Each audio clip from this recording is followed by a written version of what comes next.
আম্মা জান বিশ্ব নবীজির উরু মুবারক এইভাবে মাথাটা দিয়ে আছে। এমন সময় নবীজির দিকে আম্মা জান হযরত আয়েশা সিদ্দিকা রাদিয়াল্লাহু তাআলা আনহা তাকায় আছে।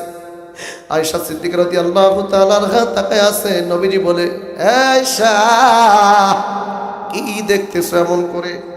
আম্মা জান বলে, নবী গো,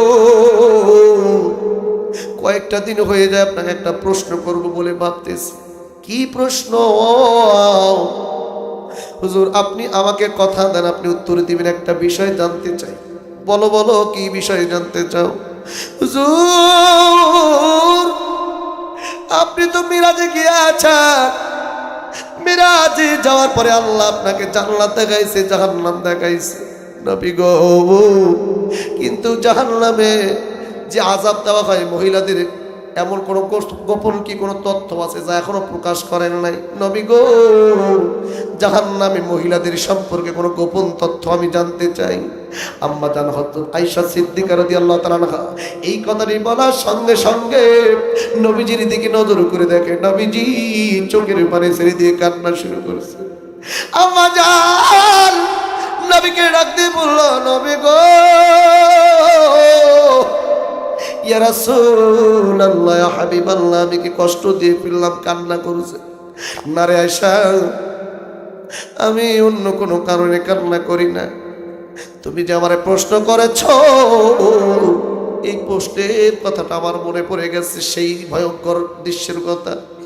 আরে আয়েশা, যেদিন আমি জাহান্নাম জান্নাত ঘুরলাম, জান্নাতের নাজ নিয়ামত দেখলাম, এরপরে আমি জাহান্নাম ঘুরতে গেলাম, আমি নজর দিয়ে দেখি রে, জাহান্নামে পুরুষের থেকে নারীদের সংখ্যা বেশি। কাদের? পুরুষদের থেকে আল্লাহ নারীদেরকে বেশি জাহান্নামে দিয়েছে। তবে সেটা দেখার পরে আমি জিবরাইলকে বললাম, নারীদের কি কি শাস্তি হবে, একটু শাস্তির বর্ণনা দেখতে চাই। নারীদের শাস্তির বর্ণনা যখন আমি দেখতে গেলাম, দেখি রে, নিজেরে কন্ট্রোল করতে পারলাম না, গায়ের লোমগুলো দাঁড়িয়ে গেল রে আয়েশা। আমি নজর করে দেখি কিছু সংখ্যক নারীদেরকে গলার মধ্যে দড়ি লাগাইয়া টেনে হিস্ট্রি তাদেরকে নিয়ে যাওয়া হচ্ছে। যেদিক দিয়ে টেনে টেনে নিয়ে যাচ্ছে, সেই দিকে বড় বড় হাততোরা পেরাক গাড়া আছে।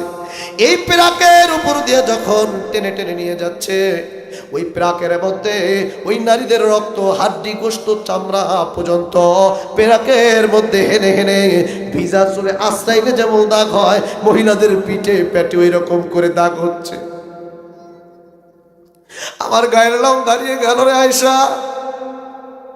নিজের চোখে না দেখলে বুঝবা না কি ভয়ঙ্কর শাস্তি। আর কিছু সংখ্যক মহিলাদেরকে আমি দেখলাম রে, ছাগল যেমন জবাই করার পরে গাছের মধ্যে ঝোলাইয়া পা দুইটা উপরে দিয়া মাথা নিচে তাকে কি সুন্দর করে খালায় চামড়া ছিলে। কিছু সংখ্যক নারীদেরকে আমি দেখলাম পা দুইটারে আয়েশা উপরের দিকে ঝুলাইয়া নিচের দিকে তার চামড়া গুলো ছিলতেছে। তবে মৃত অবস্থা নয়, জীবিত অবস্থায় হাউমাউ করে কান্না করছে। কিছু কিছু নারীদের স্তনের মধ্যে বস্যির মতো লাগাইয়া উল্টা করে তাদেরকে আশ্রানি মারতেছে। এক একটা আশ্রয়ের কারণে রক্ত, গোশত, হাড্ডি খণ্ড খণ্ড হয়ে ছিঁড়া ফাটা হয়ে থেতলিয়ে যাচ্ছে। আমি নিজে কন্ট্রোল করতে পারলাম না, চোখের বাড়ি ছেড়ে দিলাম। আমার দেখে পশমগুলো দাঁড়ায় গেল। আমি শুধু জিবরাইলকে ডাক দিয়ে বললাম, জিবরাইল বলো বলো, এরা কোন নারী গো, যেই নারীদের এমন আযাব হচ্ছে? জিবরাইল বলে, ইয়া রাসূলুল্লাহ, আমি অবশ্যই বলবো এই নারীদের সম্পর্কে। তবে শোনেন, এই যে নারীদের সংখ্যা জাহান্নামে বেশি হবে, পুরুষদের থেকে নারীরা বেশি জাহান্নামে, তার যে কারণ। আর এই রকম আযাব যে দেওয়া হচ্ছে, এই আযাবগুলো দেওয়ার পিছনে কারণ হলো, দুনিয়াতে নারীরা 6টা পাপের কারণে সব থেকে বেশি জাহান্নামে যাবে। জোরে বলেন কয়টা? আর একটু। 6টা পাপের কারণে আজকে নারীরা বেশি জাহান্নামে যাবে, আর নারীদের এমন আযাব দেওয়া হচ্ছে 6টা পাপের কারণে।